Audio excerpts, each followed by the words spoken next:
यकीन नहीं हो रहा है कि मैं ही आज यहाँ पे खड़ा हूँ। बहुत बेसब्री से इंतजार था इस दिन का, जिस दिन हमने बिजनेस की शुरुआत की थी उस वक्त से इंतजार था, और वक्त सामने आके खड़ा हो गया और विश्वास नहीं हो रहा है कि मैं इस स्टेज पे खड़ा हूँ आज। Thank you. एक बात बोलूंगा, इस दुनिया में बोला जाता है कि ईश्वर की मर्जी के बगैर एक पत्ता भी नहीं हिलता, हाँ कि ना? सबसे पहले मैं उस डिवाइन पावर को, परम पिता परमेश्वर को धन्यवाद देना चाहूंगा, जिन्होंने आज 29 जुलाई का एक योग बनाया, जिसकी वजह से हम सभी यहाँ पे उपस्थित हैं और ये डायमंड शिप में यहाँ पे मौजूद है। अगर ऊपर वाला चाहता नहीं तो ये पॉसिबल नहीं हो पाता। सारे लोग इस बात को मानते हैं कि ऊपर वाले की मर्जी के बगैर पत्ता नहीं हिलता, हाँ कि ना? हाँ कि ना? ऊपर वाला चाहता था तो ये दिन आया। मैं जरूर चाहूंगा, ईश्वर के लिए जोरदार ताली होनी चाहिए, जोरदार।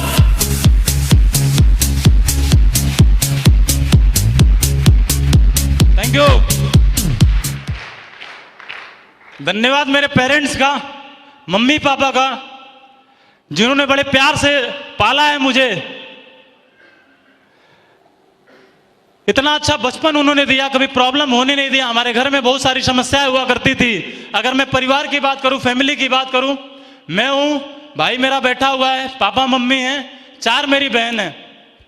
उस परिवार में मेरे पिताजी का एक ड्रीम था कि लड़के को पढ़ाएंगे और पढ़ा लिखा के कुछ बड़ा करवाएंगे। उनके दिमाग में बात सिर्फ और सिर्फ इस वजह से थी क्योंकि मेरे पिताजी भी कुछ करना चाहते थे, कुछ बड़ा करना चाहते थे, लेकिन हमारे बाबा के पास इतना पैसा नहीं था कि उनकी पढ़ाई कंप्लीट करा पाए। उनके दिमाग में कसक था, पैसा नहीं था तो उनके दिमाग में कसक था कि हमने उस लेवल पे पहुंच पाए तो क्या फर्क पड़ता है, लेकिन एक बार बेटे को पहुंचाना है। तो उन्होंने जो भी जीवन में कमाया, जो भी वॉटेवर, आपको मैं बताता हूं, मेरा घर झोपड़ी का घर है, 4 बहन 1 भाई, मम्मी पापा, आय का कोई संसाधन है नहीं, खेती कुछ है नहीं, जो थी वो बंटवारा हुआ नहीं तो अपने को मिला नहीं, तो दुनिया भर की समस्या हुआ करती थी। लेकिन पिताजी ने कभी इस चीज को देखा नहीं कि मेरे बाद भी उनकी 4 बेटियां हैं। सिर्फ एक ही बात वो बोला करते थे, अरविंद मैं आपको बताता हूं, जिस ब्लॉक का मैं रहने वाला हूं, भौगोलिक ब्लॉक पड़ता है मेरा, संत कबीर नगर के अंदर जिस ब्लॉक का मैं रहने वाला हूं, उस इलाके की मैं बात करता हूं। उस वक्त में जब मैं पढ़ाई करता था, पिताजी मुझे साइकिल से बैठा के छोड़ा करते थे। बहुत सारे रईस लोग वहां पे रहते थे, लेकिन किसी का बच्चा वहां पे पढ़ता नहीं था। आता जाता, जब भी मैं घर पे आता जाता था तो हर आदमी एक ही बात बोलता था, यादव जी अपने लड़के को लेके सती हुए हैं, ध्यान नहीं देते हैं, धूप है, बरसात है, सिर्फ लड़के के पीछे दीवाना हो रखे हैं। और पापा को भी लोग बोलते थे दुनिया भर की बातें, तो पापा एक ही बात बोलते थे, बोले अरविंद ये जो लोग बोल रहे हैं इनको बोलने दो, हम जहां पे हैं, जो हमारे परिवार में जो जिल्लत है, जो दिक्कत है, हम सिर्फ तभी बाहर आ सकते हैं जब तू कुछ बड़ा करके दिखाएगा। रिश्तेदारों में भी जब भी मैं जाता था, किसी भी जानने वाले व्यक्ति से मिलता था, हर आदमी एक ही बात बोलता था, पिताजी आपके बहुत मेहनत करते हैं, मेहनत बेकार नहीं होनी चाहिए पिताजी की, और कुछ जल्दी से बड़ा करके दिखाओ आप। तो मैं छोटा था, मेरे बस की बात नहीं थी, मैं समझ भी नहीं पाता था उतनी बातों को, लेकिन हर व्यक्ति ये बात बोलता था तो दिमाग में एक बात रहती थी, यार कुछ बड़ा करना है। जैसे तैसे करके पढ़ाई हुई, और मैं भी बताता हूं, पढ़ाई करने के लिए भी हम अफोर्ड नहीं कर सकते थे। आईसीएसई बोर्ड में मैं पढ़ता था, जहां पे पॉसिबल नहीं था कि मजदूरी करके लड़के को वहां पे पढ़ाया जाए। धन्यवाद देता हूं मैं अपने पिताजी का, कभी किसी चीज की कमी नहीं महसूस होने दी। घर में खाना बन रहा है कि नहीं बन रहा है, हमारे परिवार में ऐसे बहुत सारे दिन रहे हैं कि हमने गेहूं तो उबाल के खाया है, लेकिन अगर ड्रेस चाहिए तो टाइम पे ड्रेस आके अवेलेबल था, फीस जमा करनी है तो टाइम पे फीस जमा होती थी। उन्होंने कभी ये बात एहसास नहीं होने दिया कि बच्चा गेट के बाहर खड़ा रहेगा। बहुत मेहनत करा उन्होंने। सिर्फ जब भी मैं उनको मिलता था, जब भी मैं उनको देखता था, तो सिर्फ एक ही बात होती थी, साला अंदर से एक बात रहती थी, यार कुछ बड़ा करके दिखाना है, लेकिन उसमें मैं खरा नहीं उतर पा रहा था। पढ़ाई लिखाई जैसे तैसे हुई, 9th हुआ, हाई स्कूल हुआ, बहुत बार तो ऐसी इतनी दिक्कत हुई कि ब्याज पे पैसा लेके एडमिशन कराया गया। कभी किसी से मांगा जाता था, कभी किसी से मांगा जाता था, लेकिन व्यवस्था हो नहीं पाती थी। जैसे तैसे करके पढ़ाई हुई, हाई स्कूल में पास हुआ, इंटर किया। पिताजी का सपना था, डॉक्टर बनाना चाहते थे, इंटर किया मैं। अपीयरिंग इंटर में मेरा सीपीएमटी में सिलेक्शन हो गया, और सिलेक्शन होने के बाद आप सोच के देखिए, जिस परिवार में खाने की व्यवस्था नहीं है, गेहूं उबाल के खाया जाता था। हमारे घर में बहुत सारे ऐसे दिन हुआ करते थे, दूसरे के वहां से रात में 9-9 बजे आटा मांग के आता था। जब आटा मांग के आता था, बारिश का समय था, एक बार का याद है, मम्मी गई, हमारा एक पुरवा इधर है, दूसरा दूसरी जगह है, दूसरे के घर पे गई, आटा मांग के लेके आ रही थी, और रास्ते में वो भी फिसल गई, गिर गया, और उस दिन खा नहीं पाए। घर का हर व्यक्ति बैठ के रो रहा था और एक ही बात बोल रहा था कि अब जिंदगी में कुछ हो नहीं सकता, अब यहां से हम निकल कर बाहर नहीं आ सकते। तो मैं बैठ के एक ही बात सोचा करता था, हो ना हो यार, इससे तो बाहर आना है। पढ़ाई लिखाई किया, इंटर पास आउट किया, फिर इंटर में ऊपर वाले का आशीर्वाद रहा। इतना मैं टॉपर नहीं था पढ़ाई में, लेकिन पता नहीं कैसे ऊपर वाला कुछ अलग कराना चाहता था। जैसे तैसे करके मेरा फर्स्ट अटेम्प्ट में जो डॉक्टर बनाना चाहते थे मेरे पिताजी, मेरा सीपीएमटी में सिलेक्शन हो गया। सिलेक्शन हो गया वहां पे, थैंक यू। लेकिन सिलेक्शन होने के बाद बारी एडमिशन कराने की आई, तो आप सोच के देखो, जिस परिवार में भोजन की व्यवस्था नहीं है और जिस दिन सिलेक्शन हुआ था घर में खुशियां थी, ऐसे मानो कि किसी के घर में दिवाली मनती हो, ऐसे मेरे घर में मनाया जा रहा था। और गांव का, मेरा छोटा सा गांव है 9 घर का, और गांव का हर आदमी दुखी था। दुखी इस बात से था कि ये भी हमारे बराबरी में आ जाएंगे। और मिठाई तक बट गई, खाने की व्यवस्था नहीं है, लेकिन जैसे तैसे करके यहाँ वहां से लाके मिठाई बट गई। बहुत खुशी थी घर से। फिर एडमिशन कराने की बारी आई, हम और पापा गए एडमिशन कराने के लिए, और वहां पे एडमिशन की जब बात आई तो पता चला कि एडमिशन के लिए रोकड़ा भी चाहिए, जो कि अपने पास नहीं था। लोग बड़ी बड़ी बातें करते हैं, लेकिन उस वक्त कोई साथ नहीं था। जब जरूरत थी तो किसी ने साथ नहीं दिया, और एडमिशन हो नहीं पाया। मैं वापस चला आया। वापस आने के बाद दिमाग में एक ही बात आती थी कि यार अब क्या होगा, अब तो कोई ऑप्शन बचा नहीं है। और मम्मी किसी भी ओकेशन पे किसी रिश्तेदार, ये दुनिया भाई साहब, ये दुनिया रहम नहीं करती किसी के ऊपर। ये दुनिया को सिर्फ मौका मिलना चाहिए, और जब भी इसे मौका मिला इन्होंने रगड़ के रखा। मम्मी गांव में जब भी किसी के पास जाती थी, जैसे 4 औरतें इकट्ठा होती थी और कुछ ना कुछ समझा के भेजती थी। रिलेटिव्स के वहां जाती थी तो लोग ऐसा नहीं कि खुशी ला दे, जो दुख है उसको कम कर दे, उसको बढ़ा के रखते थे। वो जाके जब भी किसी के वहां जाती थी तो हर आदमी एक ही बात बोलता था, बिटिया बड़ी हो गई है। मेरे से बड़ी मेरी 2 बहन है और मेरे से छोटी मेरी 2 बहन है। लोग बोलते थे बिटिया बड़ी हो गई है। और जब हर आदमी मम्मी को बोलता था, जितनी मेरी मम्मी को समझती उतना वो करती थी। जब हर आदमी ये बात को बोलता था तो मम्मी आती थी, पिताजी के सामने बैठती थी, और बैठ के जो बात वो बोलते थे वही बात बोल के पिताजी से लड़ती थी। मैं साला सामने बैठा रहता था, करना बहुत कुछ चाहता था, लेकिन अपने पास कुछ भी ऐसा मौका नहीं था कि करके दिखाऊं, कुछ करूं कि ये वाला जो लफड़ा है खत्म हो जाए। और मैं हट के किनारे निकल के चला जाया करता था। सोचता था भगवान इससे बाहर कैसे आ सकते थे। जो इन्होंने पढ़ाया वो भी खत्म हो गया, अब हमारे पास कोई ऑप्शन नहीं है, कोई मौका नहीं है, अब क्या होने वाला है। और लोग जब बात करते थे, रिश्तेदार ऐसे बात करें, आदमी बोलता सर क्या जरूरत है इतनी दम लगाने की, जीवन मिला है, जीना चाहिए, क्या जरूरत है पैसे कमाने की, क्यों पैसे पैसे की आप बात करते हो। लेकिन भाई साहब मैं एक ही बात बोलता हूं, उस वक्त तक आपको पैसे की जरूरत नहीं है। जब तक आपको जरूरत नहीं है उस वक्त तक पैसे की जरूरत नहीं लगती है। लेकिन जिस दिन पैसे की जरूरत होगी, जो भी बंदा बोलता, कोई व्यक्ति आपका साथ देने के लिए तैयार नहीं है। क्या बोलते हैं सारे लोग? क्या बोलते हैं सारे लोग? जब जरूरत पड़ी तो किसी ने साथ नहीं दिया, और उसके बावजूद लोग ताने मारा करते थे कि बहन की शादी करना, बोला यादव जी बिटिया की शादी करना। मेरा एक रिश्तेदार था, उसने बोला शादी होगी तो हम टेंट लगा देंगे, किसी ने बोला साला बर्तन दे देंगे, कोई बोला कि मंदिर में शादी कर दो। यहां तक लोग बात किया करते थे, और ये सुन के हम खड़े रहते थे। नाकाम थे, कुछ कर नहीं सकते थे, मौका था नहीं, क्या करे जिंदगी में। लेकिन थैंक्स गॉड ये बिजनेस सेफ शॉप बना हुआ है ऐसा कि एक नॉर्मल आदमी को लाके यहाँ पे ला सकता है। और उस समय मैं सोच रहा था कि अब जिंदगी में कोई मौका नहीं है। तरह तरह के ख्याल दिमाग में आते थे कि ये कर लूं, वो वाला काम कर लूं, ये गलत काम कर लूं, वो सही कर लूं, दुनिया भर की बातें आती थी। लेकिन उस वक्त में ये बिजनेस जहां पे आज हम हैं, ये बिजनेस एक अननोन व्यक्ति के माध्यम से मिला, और बिजनेस का प्लान उन्होंने दिखाया। उन्होंने पूछा आप क्या करते हैं? मैं बोला सर मैं पढ़ाई करता हूं। उन्होंने बोला ये बिजनेस है आपके पास, बोला इसके बाद क्या करोगे? मैं बोला मेरा ऐसा ऐसा सिलेक्शन हुआ था, पैसा नहीं था, एडमिशन नहीं हो पाया है। तो उन्होंने बोला ये बिजनेस आपके पास है अरविंद जी, जो आप चाहते हो, जो आपकी चाहत है, घर बनाना चाहते हो घर भी बनेगा, बहन की शादी करना चाहते हो बहन की शादी भी होगी, जो ताने मारते हैं उनका मुंह तोड़ जवाब भी मिलेगा।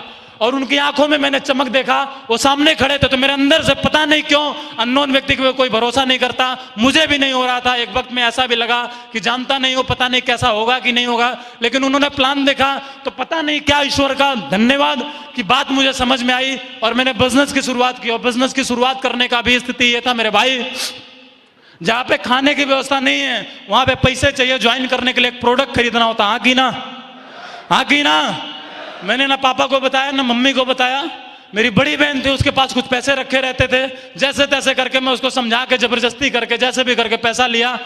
और गुरुदेव के अकाउंट में पैसा भेज दिया। फोन आया था गुरुदेव का सुबह में कि अरविंद जी एक बंदा रेडी है ज्वाइन करने के लिए, अगर आज आप पेमेंट भेज दोगे तो आपके नीचे वो बंदा आ जाएगा। तो मैं जोर शोर से लग गया कि पैसा आना चाहिए, जैसे तैसे करके पैसा आना चाहिए।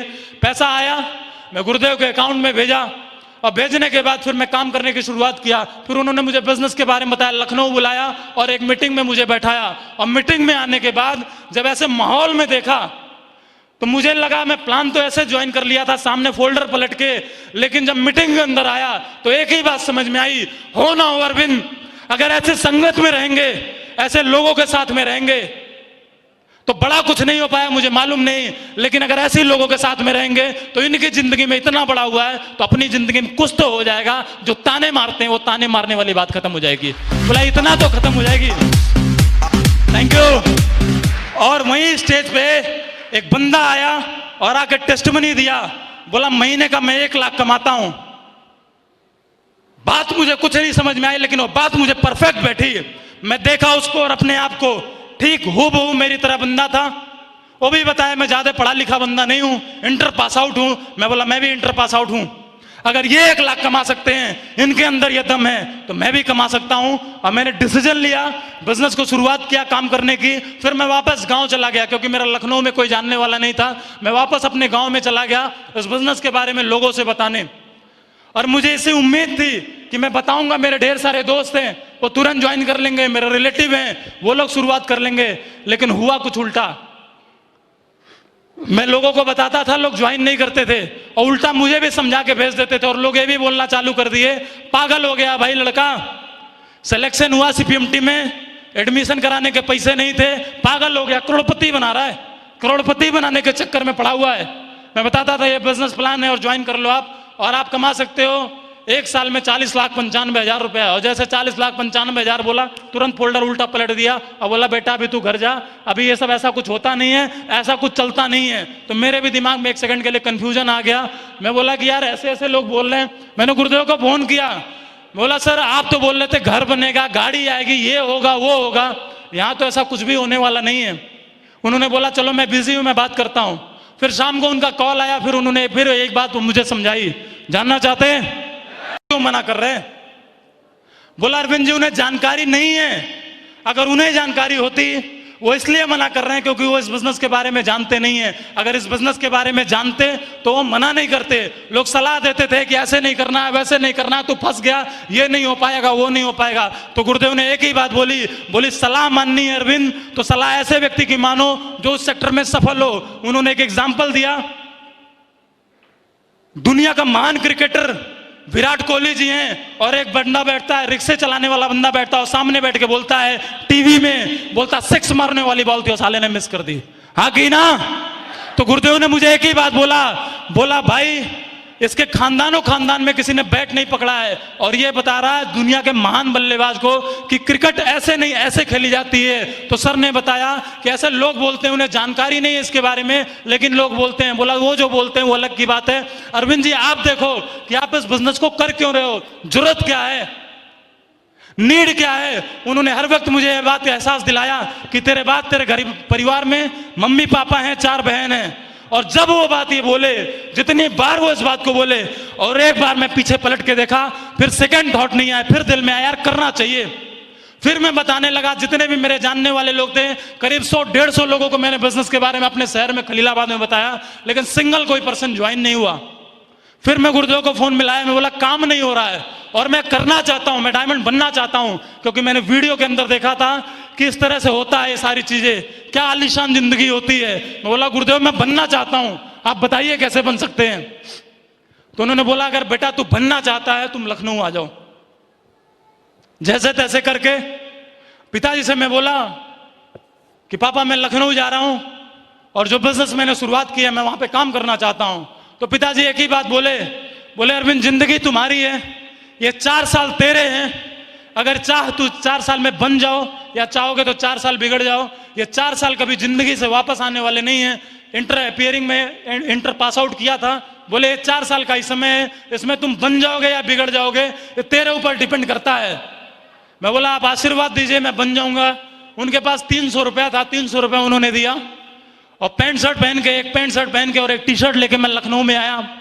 बहुत उम्मीद के साथ आया था और यहाँ भी आके सेम कार्यक्रम चला। यहाँ भी आके लोगों को मैं बताता था, लेकिन कोई यहाँ भी नहीं ज्वाइन करता था। मैं समझ नहीं पाता था कि यार कमी क्या हो रही है।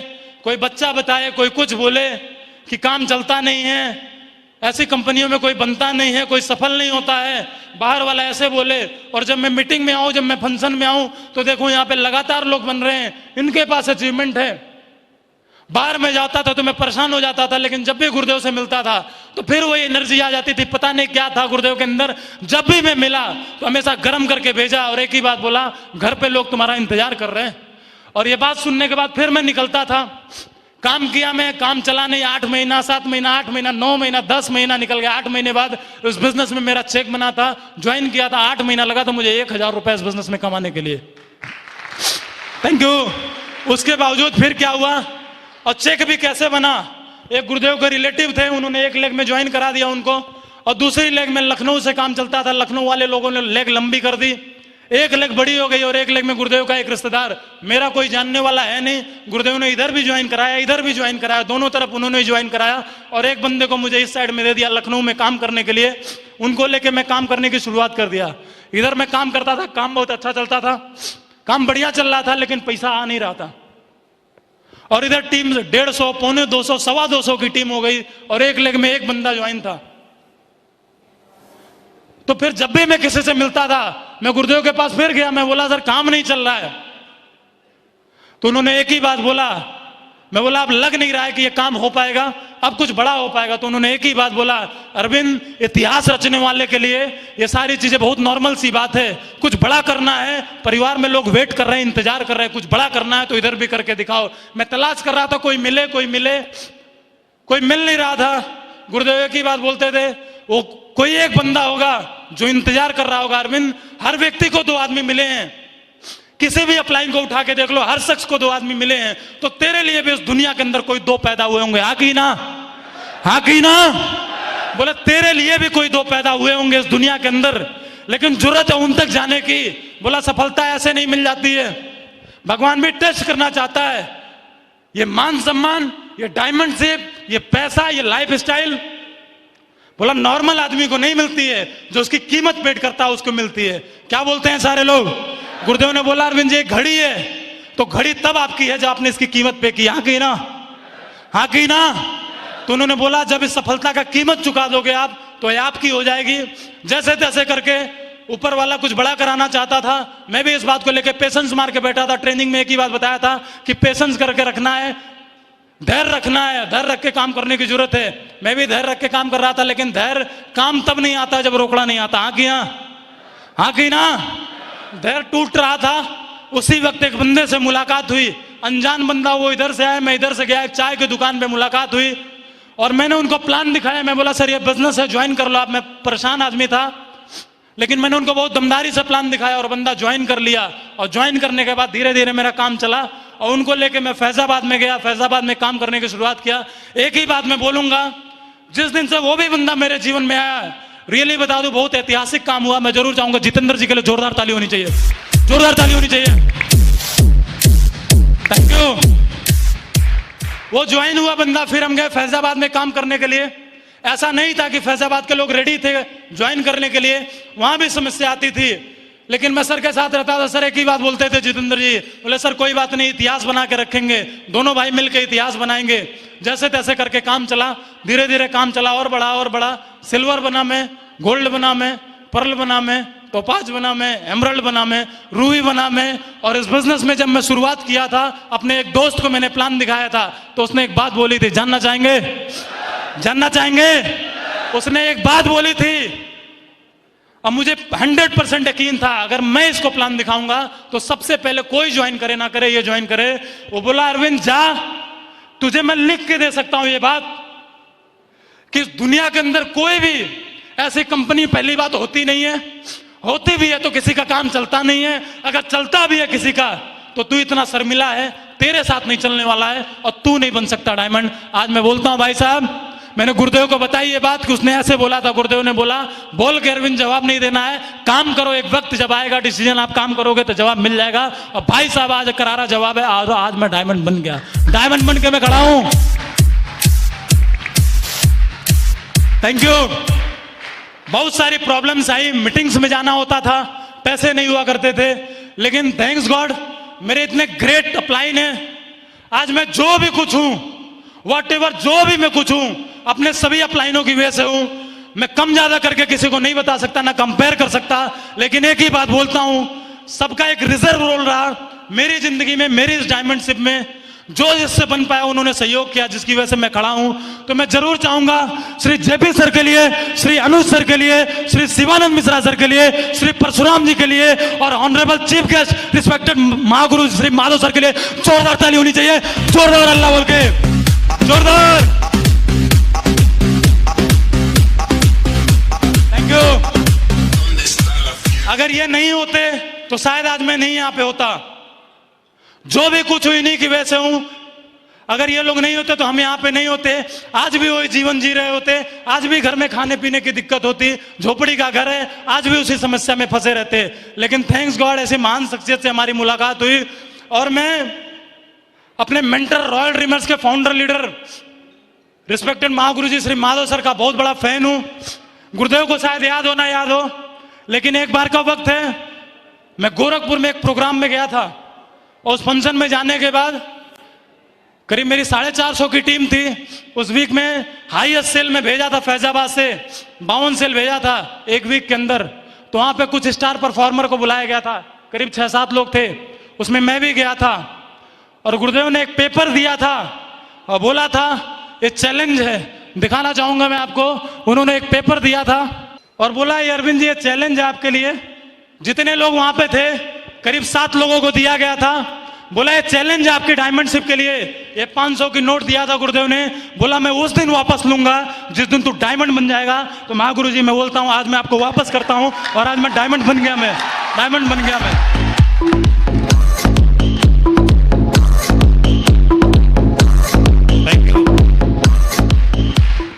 चलो ये 500 रुपए के नोट से टाइगर डायमंड बन गया, तो अभी इसको भी तुम्हें अपने पास रखना है और इससे कोई और तुमको डायमंड बनाना है। सब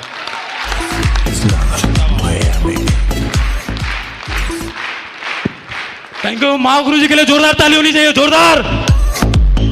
मैं लकी हूं कि मेरे अपलाइन एक से बढ़ के एक हैं, जो पूरे इंडिया लेवल पे ऐतिहासिक अगर बात आती है तो ऐतिहासिक बात आती है कि नंबर 1 में बात है। फिर मुलाकात हुई एक महान शख्सियत से जिन्हें आइकन मानता हूं मैं, बहुत बड़ा रोल रहा है उनका मेरे यहां तक की जर्नी में, श्री परशुराम सर का। मैं चाहूंगा महागुरु जी श्री परशुराम जी के लिए जोरदार ताली होनी चाहिए, जोरदार। Thank you. उसके बाद एक महान शख्सियत यहां पे बैठे हैं जिनको देखने के बाद मैं हर वक्त मोटिवेट रहा। मैं जब भी उनसे मिला तो अंदर से आग लगी और एक ही बात वो बोलते थे। अभी एक प्रोग्राम में हम बैठे थे सर के साथ नारी नाट्य कला में, और सर ने बोला एक वक्त की बात है, लखनऊ में मैं सर के साथ काम करता था, मैं लखनऊ में काम करता था और सर भी यहीं पे रहा करते थे। करीब 2-3 दिन बीत गया था, मेरे पास पैसे नहीं थे। सर बोल रहे थे शायद अरविंद जी को याद हो ना याद हो। सर जीवन भर याद रहेगा, ऋणी हूं मैं जीवन भर आपका, श्री शिवानंद मिश्रा सर का।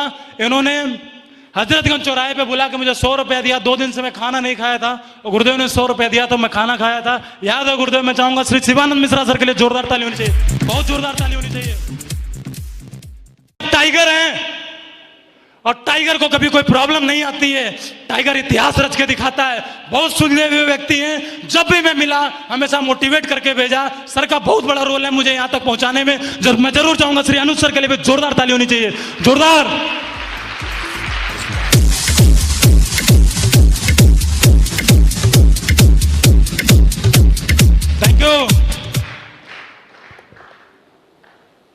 और बात करूं एक व्यक्तित्व की, आज मैं यहां पे हूं, जो भी कुछ हूं, शायद उन्होंने भरोसा नहीं दिखाया होता तो मैं यहां पे नहीं होता। मैं बोलता हूं आपको, आदमी इस बिजनेस के बारे में क्या समझता है, क्या जानता है, मुझे पता नहीं है, लेकिन शायद ही कोई अनजान व्यक्ति को अपने घर में बुलाए। क्या बोलते हैं सारे लोग? शायद ही कोई अनजान व्यक्ति को अपने घर में बुलाए। गुरुदेव ने लखनऊ में मुझे बुलाया था और अपने घर पे रखे हुए थे। कभी बेटे से कम माना नहीं।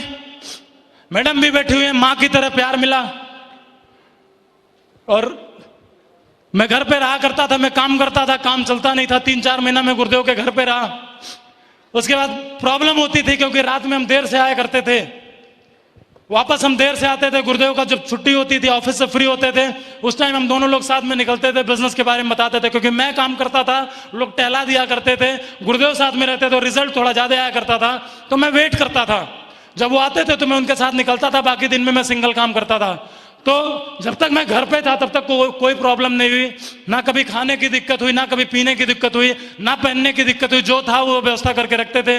लेकिन उसके बाद उन्होंने बोला कि यार अरविंद, प्रॉब्लम हो रही है, बिजनेस बड़ा करना है, एक रूम ले लेते हैं तुम्हारे लिए।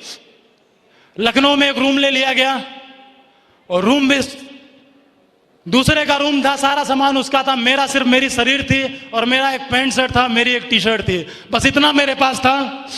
ठंड का समय था और वहां पे मैं रहने लगा। उसके घर में भी एक रजाई हुआ करती थी, और साला रजाई भी ऐसी थी कि बीच से रजाई पूरी, आप मतलब कोने से कहीं से फटी हो तो चल भी जाती थी, लेकिन बीच से वो पूरा जल गई थी। तो मैं रात में सोया भी करता था तो पूरे हाथ पैर मोड़ के और उसको जिस तरह भी सटा के सोया करता था। घर पे रहता था मैं गुरुदेव को, ना कभी खाने की दिक्कत, कभी खाने की प्रॉब्लम नहीं हुआ करती थी, सारी चीजें बढ़िया हुआ करता था। लेकिन जब मैं वहां पे रहने लगा तो बहुत प्रॉब्लम हुआ करती थी। कभी कहा नहीं मैं गुरुदेव से इस बात को, क्योंकि मैं एक ही बात जानता था, अरविंद अगर तू रोना रोएगा तो कुछ बड़ा होने वाला नहीं है। 4 बाग की बात है, लखनऊ में मैं डेली शाम को वहां पे जाया करता था। एक दुकान थी, 10 रुपए का चावल मिलता था उसके वहां, सिर्फ मैं चावल उसके वहां इसलिए खाता था कि उसकी सब्जी इतनी तीखी हुआ करती थी। उसको खाने के बाद मैं पानी पी के आता था, 1 लीटर से ज्यादा पानी पी लेता था, और 10 रुपए के चावल मेरा पेट भर जाया करता था। एक दिन का वाकया है, मेरे पास 7 रुपया था और मैं गया उसके पास। मैं सोचा मैं इसका रोज का ग्राहक हूं और शायद ये मान जाएगा। सुबह भी मैं कुछ खाया नहीं था और गया मैं उस बंदे के पास, उसने दिया नहीं, मना कर दिया। ढेर सारी मेरी टीम भी थी वहां पे, कुछ लोग ज्वाइन भी थे, 1 लेग जो चल रही थी वहां के लोग थे, लेकिन मैंने बताया नहीं, मैं वापस चला आया। और गुरुदेव से कभी मैं ये बात शेयर नहीं किया कि गुरुदेव इतनी प्रॉब्लम है। मैं एक ही बात जानता था, अरविंद ये तेरा टेस्ट है, ये तेरा इम्तिहान है, ऊपर वाला देखना चाहता है तो इस भीड़ से निकल सकता है कि नहीं निकल सकता है, ऊपर वाला जज कर रहा है, डिसीजन तेरा है, तुझे क्या करना है तेरे पे डिपेंड करता है। मैं बोला अगर आज दुख वाले दिन है तो एक दिन ऐसा आएगा कि अच्छे वाले दिन भी आ जाएंगे। हाँ कि ना, हाँ कि ना। मैंने कभी शेयर नहीं किया गुरुदेव का। एक ही बात मैं बोलूंगा, इस बिजनेस के अंदर, इस व्यवसाय के अंदर जो अपलाइन मुझे मिली, जो मेंटरशिप मुझे मिली, मैं ईश्वर को दिन रात धन्यवाद देता हूं उस बात के लिए। और जो एक महान शख्सियत मुझे मिली, जिनकी बदौलत मैं यहाँ पे हूँ, पूरा जीवन मैं और मेरा परिवार रेडी रहेगा। मैं जरूर चाहूंगा सर जेपी सर के लिए जोरदार ताली होनी चाहिए। महागुरु जी जोरदार ताली, जोरदार ताली होनी चाहिए, जोरदार। Thank you. क्योंकि शायद वो नहीं होते तो आज भी लोग ताने मार रहे होते कि हम बर्तन दे देंगे, हम टेंट लगा देंगे। हमारा झोपड़ी का घर था और बारिश हुआ करती थी, घर के किनारे एक पेड़ हुआ करता था, और जब भी बारिश और आंधी आए, पेड़ लिपस्टिक का पेड़ था, वो इतना बड़ा था तला, जब भी आंधी आए तो मम्मी पापा एक किनारे पकड़ के खड़े हो जाए और घर के सारे लोग बाहर रहा करते थे। रात पूरी रात नहीं सोते थे, बारिश हो रही है तो पानी निकाला जाया करता था, ये स्थिति हुआ करती थी। और गुरुदेव आपने वहां से निकाल के इस आलीशान जगह तक पहुंचा दिया। इस पूरा का पूरा क्रेडिट हमारे सभी मेंटर्स हो जाता है, पूरा का पूरा क्रेडिट हमारे सभी मेंटर्स को आता है। मैं चाहूंगा बहुत जोरदार ताली होनी चाहिए, बहुत जोरदार ताली होनी चाहिए। Thank you. और यहां तक आने में भाई मैंने कभी बहाना नहीं बनाया। जब कभी काम नहीं चला तो मैं सिर्फ एक ही काम किया। लोग अगले की बात मान लेते हैं, मैं सिर्फ गुरुदेव के पास गया, उन्होंने एक कहानी मुझे समझा के रखी थी। बोला बेटा ये तेरे ऊपर डिपेंड करता है, तू डायमंड बनना चाहता है कि नहीं बनना चाहता है, परिवार को दलदल से निकाल के लाना चाहता है कि नहीं लाना चाहता है, ये तेरे ऊपर डिपेंड करता है। और बोला इसका सिंपल सा एक फॉर्मूला है। और मैं बोला अगर फॉर्मूला पता चल जाए तो मजा आ जाए। तो उन्होंने एक ही बात बोला कि डेली सुबह तुमको जगना है और फोल्डर उठाना है और एक ही बात बोलना है। कंपनी 5 सेक्टर में काम करती है, शिक्षा, सेहत, फैशन, तकनीकी, सुरक्षा पद्धति, A3/24 जनकपुरी दिल्ली में कंपनी काम करती है और सुबह से शाम तक इसको रटते रहना। और मैं जब भी काम नहीं चला तो सिर्फ और सिर्फ एक ही काम किया, उस प्लान को मैं दिखाया और मैंने कभी ये इंतजार नहीं किया रात को 12 बज रहा है, उस टाइम पे भी अगर कोई प्लान देखता था तो भी मैं प्लान दिखाने के लिए रेडी रहता था। काम से कभी मैं पीछे नहीं आया, क्योंकि जब भी मैं कभी परेशान हुआ तो गुरुदेव का सहयोग रहा। जब भी कभी परेशान हुआ तो पीछे अपने परिवार का चेहरा एक बार मुड़ के देखा और उसे देखने के बाद भाई मैं हमेशा मोटिवेट रहा करता था। मम्मी मेरी एक बात बोलती है, आज भी बोलती है, बहन को भी कंप्लेन रहता है, भाई भी बोलता है कि भैया आप घर नहीं आते हो। मम्मी बोलती है बेटा घर आ जाओ, मम्मी पापा वहीं पे मिल गए हैं। मम्मी मैं बोलता हूं मम्मी पापा एक जन्म तो दिए, एक मम्मी पापा और मिले जिन्होंने पाल के यहां पे पहुंचाया और स्टेज पे खड़ा क्या है। वो बोले बहुत बार ऐसा हुआ, दिवाली रही, होली रही, अगर टीम को जरूरत थी, अगर काम की जरूरत थी, अभी लास्ट दिवाली की बात करें, हमारे वहां फंक्शन था, अंबेडकर नगर में हम गए नहीं। जब भी होली दिवाली हुआ करती थी घर से फोन आता था और लोग बोलते थे बेटा एक बार घर आ जाओ। घर आ जाओगे तो सारी चीजें, थोड़ा सा परिवार में जो स्थिति नहीं अच्छी है, खाने पीने की व्यवस्था नहीं अच्छी है, कोई बात नहीं, अगर तुम यहाँ पे रहोगे तो स्थिति बढ़िया हो जाएगी। जानना चाहते हैं मैं घर क्यों नहीं जाता था? जानना चाहते हैं? अब तो काम की वजह से नहीं जाता हूं, शायद बिजी रहता है कुछ काम, इस वजह से नहीं जाता हूं, लेकिन पहले सिर्फ और सिर्फ इस वजह से नहीं जाता था भाई, क्योंकि पैसे मेरे पास हुआ नहीं करते थे और मैं एक ही बात सोचता था, मैं घर में जाऊंगा तो आज भी वही स्थिति होगी, शायद खाना बना होगा कि नहीं बना होगा, मम्मी खाई होगी कि नहीं खाई होगी। हमारे घर में गेहूं तक उबाल के खाया जाता था और गेहूं उबाल के खाने में भी इतने लाले थे, घर का हर शख्स खाना खाता था, लेकिन जब हमारी मम्मी पापा की आती थी तो पानी पी के उठ जाया करती थी मम्मी रो के मेरी, और अंदर से एक ही बात आती थी, साला इसके लिए प्लान दिखाने की बात करते हो अरविंद, मरने के लिए भी मैं तैयार हूं, लेकिन इस चीज से तो बाहर निकल के आना, इस बात के लिए तो साला मैं मरने के लिए भी तैयार हूं, अरे प्लान दिखाना तो बहुत नॉर्मल सी बात है। आज इस शेप्स ऑफ बिजनेस ने, इस अपलाइन ने सब कुछ मुझे वो दिया। नंगा आया हुआ था मैं 300 रुपए लेके पैंट शर्ट पहन के, लेकिन आज जो मान सम्मान, जो इज्जत, जो पैसा, जो लाइफ स्टाइल, जो जिंदगी शेप्स आपने बख्शी है, शायद मैं कुछ भी करता बाहर की दुनिया में, इंटर पास आउट बंदे को अगर मार्केट में जाएगा तो 20-25 हजार रुपए की नौकरी मिलना मुश्किल सी बात है। हाँ कि ना? हाँ कि ना? बहुत मुश्किल हुआ था मेरे लिए, लेकिन जो भी है इस बिजनेस के माध्यम से आए थे तो लगता नहीं था इतना बड़ा काम हो जाएगा, लेकिन एक बात हमेशा दिमाग में थी, एक दिन वो आएगा जिस दिन हम भी डायमंड बन के दिखाएंगे, और ये बात दिमाग में हमेशा रहती, एक दिन तो आएगा जिस दिन हम डायमंड बनेंगे, और आज वो दिन आ चुका है। हाँ कि ना? हाँ कि ना? काम करने की बात, अचीवमेंट्स की बात आप करिए। जिस परिवार में खाने की व्यवस्था नहीं थी, आज मेरे फैमिली में खाने पीने की समस्या नहीं है, जो जिसका दिल करे खा पी पहन सकता है। जो बोलता है, भाई भी मेरा यहाँ पे बैठा है, मुझे देखता है, उसके भी शौक बड़े हैं, जो बोलता है भैया ये फोन चाहिए, ये खाना, ये पीना, ये पहनना, सब कुछ अवेलेबल है। एक एटीएम उधर ही देके रखा, बोला जितना रगड़ सकता है रगड़ ले, भाई तेरा कमाने के लिए तैयार हो, साला कभी कम नहीं होने देंगे, कम नहीं होने देंगे। Thank you. खाने पीने की समस्या खत्म हो गई। सबसे बड़ी, अगर इस बिजनेस के माध्यम से सबसे बड़ा अचीवमेंट मुझे कोई मिला है तो सबसे बड़ा अचीवमेंट मेरा यही है कि जो लोग मार्केट में ताने मारते थे, बहन की शादी मंदिर में होगी, हम बर्तन देंगे, हम टेंट देंगे, आज भी लोग वो वही हैं। और तब से मैं आज तक मिला नहीं, जब से मैं शेप्स ऑफ बिजनेस में ज्वाइन किया, आज तक मैं किसी रिश्तेदार से नहीं मिला, सिर्फ एक ही बात दिमाग में थी, ना किसी जानने वाले से मिला। गांव में भी गया तो रात में घर गया और सुबह घर से वापस निकल के आया। बहुत बार हुआ है, गुरुदेव सामने बैठे हैं, बहुत बार हुआ है। एक बार गुरुदेव का फोन आया दिवाली के दिन, दिवाली के सेकंड डे में, आज दिवाली खत्म हुई, दूसरे दिन कोई कहीं जाता नहीं, गुरुदेव का फोन आया, बोले कहाँ हो टाइगर? बोला गुरुदेव मैं लखनऊ में हूं। बोला आज तो कम से कम रुक जाते।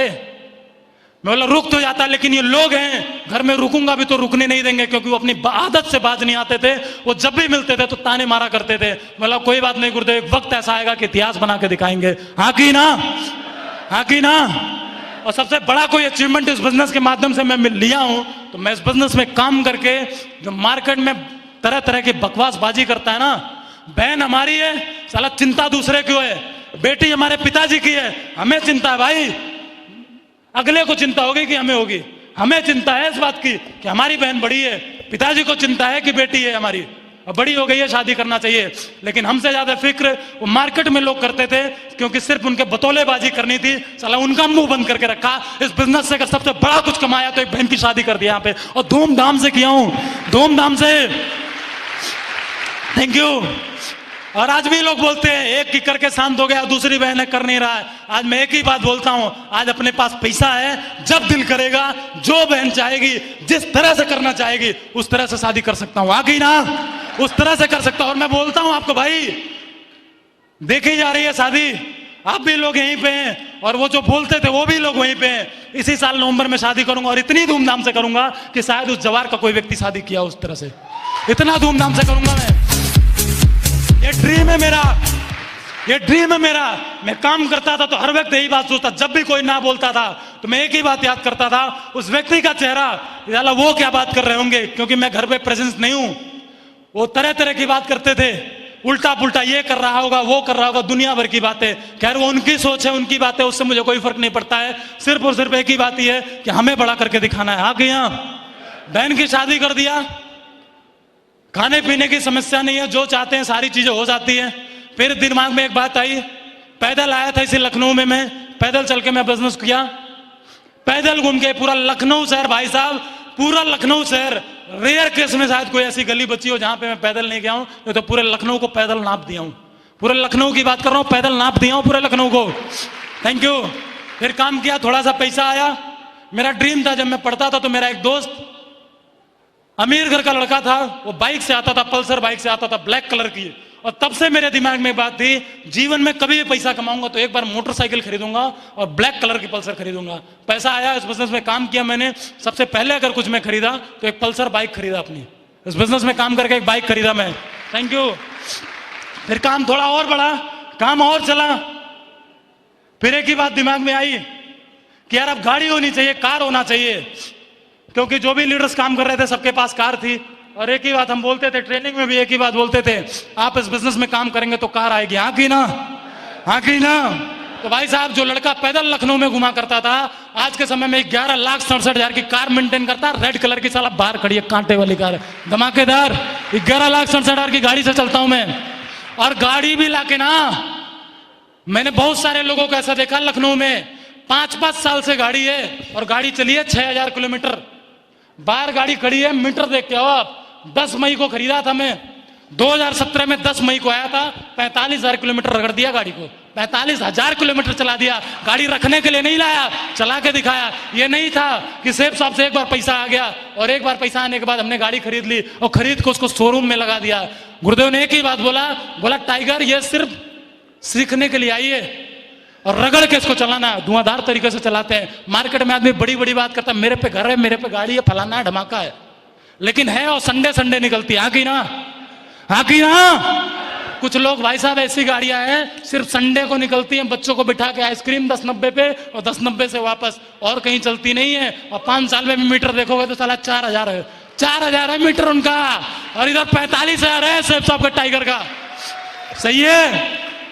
फिर एक कसक और थी कि मेरे पास घर नहीं है, मेरा झोपड़ी का घर है। तो घर में जहां पे घर है गांव में, वहां पे अभी कुछ भटा नहीं है और दुनिया भर के पंगे हैं। मैं बोला ज्यादा पंगा लेने की जरूरत नहीं है। गुरुदेव से मैंने बात किया, मैं बोला मजा नहीं आ रहा गुरुदेव रेंट उंट पे रहने पे। तो बोला बताओ क्या करना है। एक दिन हम लोग गए थे, असली वाकया मैं बताता हूं। एक दिन हम लोग गए थे रेंट पे रूम देखने। आप देखो इस बिजनेस की पावर कितनी है। रेंट पे रूम देखने गए थे, एक बंदा मुझे बताया, जहां पे मैं रहता हूं, उन्होंने बताया कि भैया वहां पे जाओ, आपको रेंट पे फ्लैट मिल जाएगा। हम लोग गए फ्लैट देखने के लिए और फ्लैट को देखा गया तो पसंद आ गया। आप सोच के देखो, जिस लड़के को लखनऊ में खाने की व्यवस्था नहीं थी, खाने के लिए परेशान हुआ करता था, फ्लैट देख के आए। मैं बोला गुरुदेव पसंद है। बोले क्या करना है। बोला अपना हो जाए तो बढ़िया है। गुरुदेव ने बोला डन है। तो भाई साहब मैं बताता हूं, जो लड़का नंगा भूखा आया था, आज के समय में 35 लाख के फ्लैट का मालिक है। 10 तारीख को रजिस्ट्री कराया, 35 लाख का फ्लैट है। 35 लाख का फ्लैट में रहता हूं। Thank you. सेफ साहब ने सब कुछ दिया है, जितना मैं रियली बता दूं, इतना मैंने कभी सोचा भी नहीं था कि ये सारी चीजें हो सकती है, लेकिन सब कुछ इस बिजनेस ने मुझे दे दिया है। थैंक्स गॉड, सभी मेंटर्स का, पूरी टीम का। जिनकी वजह से सारी चीजें सब कुछ पॉसिबल हो पा रहा है, हाँ कि ना। बाकी एक बात और रहती है, आदमी के दिमाग में रहता है पैसा आता है तो घूमना घामना चाहिए, हाँ कि ना। हाँ कि ना, बोल नहीं रहे सारे लोग, जलन हो रही है। यस, जलन हो रही है।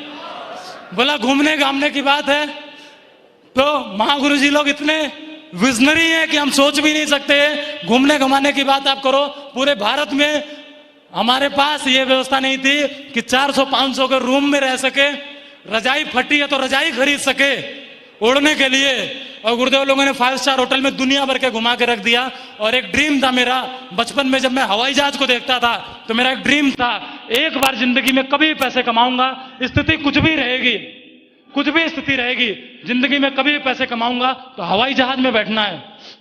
और कुछ लोग हवाई जहाज में बैठने का ड्रीम ऐसे पूरा करते हैं, बोला एक बार टिकट कटा लिया, लखनऊ से बैठा दिल्ली उतर गया 55 मिनट में, और दिल्ली से बैठा लखनऊ उतर गया, हाँ कि ना। और कुछ तो ऐसे भी होते हैं, बोला इधर से जाऊंगा ट्रेन से, उधर से आऊंगा फ्लाइट से, और एक ड्रीम अपना पूरा हो गया कि जहाज में बैठ गया, हाँ कि ना, हाँ कि ना। लेकिन थैंक्स गॉड हमारे महागुरु जी लोगों का विजन इतना बड़ा है। पहली बार में इस लड़के को बैठाया और 55 मिनट के लिए नहीं बैठाया, और इंडिया में चढ़ के इंडिया में उतरने के लिए नहीं बैठाया, एक ही बार बैठाया, साला हांगकांग में ले जाके उतारा, 6 घंटे बैठा रहा फ्लाइट में, लगातार 6 घंटे तक, 6 घंटे। Thank you, thank you.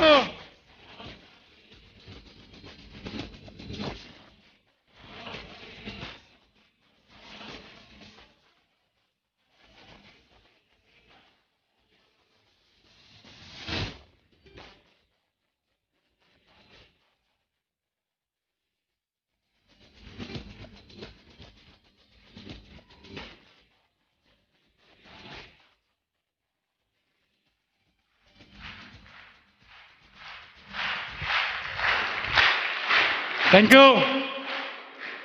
India में बहुत घूमा, विदेश यात्रा भी कराई महागुरु जी ने लोगों ने, हांगकांग गया, मकाऊ गया, चाइना गया। अभी रिसेंट आपको बात बताता हूं, आज डायमंड शिप है, 26 तारीख को आया हूं मैं। कहां से आया हूं जानना चाहते हैं आप? जानना चाहते हो आप? बोला जाता है, और मैं इस बात को वहां से आने के बाद बोलता हूं, अगर इंसान को जन्म मिला है ना, लोग बोलते हैं धरती का स्वर्ग माना जाता है, स्विट्जरलैंड को बोलते हैं धरती का स्वर्ग माना जाता है। मालूम है ये बात? मालूम है ये बात? अपना तो साला कभी जिंदगी में सोच भी नहीं थे, स्विट्जरलैंड और पेरिस, एफिल टावर, हाय रे, कभी सपने में भी नहीं आता था एफिल टावर। और स्विट्जरलैंड हम जा सकते हैं, लेकिन थैंक्स गॉड ऐसा बिजनेस मिला, ऐसे मेंटर्स के गाइडेंस में रहा, जहां पे खाने की जिल्लत थी, साइकिल पे चलने की व्यवस्था नहीं थी, वहां पे जहाज में बैठाया दोबारा से। अभी रिसेंट 17 तारीख को गया मैं, पेरिस और स्विट्जरलैंड घूम के आया, जहां धरती का स्वर्ग बोला जाता है। मैं एक ही बात बोलता हूं, आदमी को मरने से पहले कुछ जिंदगी में ऐसा काम करना चाहिए, एक बार जरूर स्विट्जरलैंड घूम के आना चाहिए। मैं बोलता हूं इस बात को। मैं जहां से बिलोंग करता हूं, पूरे संत कबीर नगर की मैं बात नहीं करूंगा, लेकिन पापा अगर ब्लॉक की बात करूं, मैं शायद पूरे ब्लॉक में अगले 40-50 गांव की मैं बात करूं, शायद कोई कमाने के लिए विदेश गया होगा, इकलौता लड़का हूं जो घूमने के लिए विदेश घूम के आया हूं, इकलौता लड़का हूं मैं। Thank you.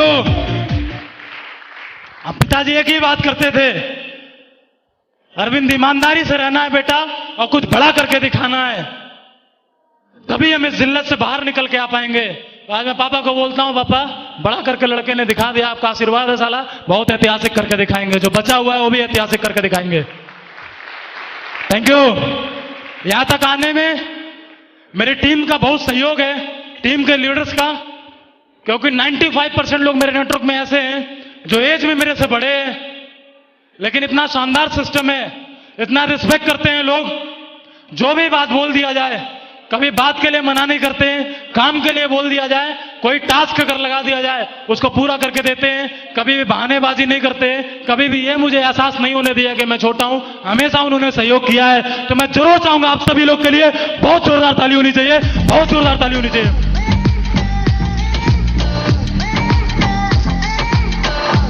Thank you. Commitment की मैं बात करूं, आज तक एक ही बात सुना था और ढेर सारे लोग को देखा था डायमंड बनते हुए, हाँ कि ना।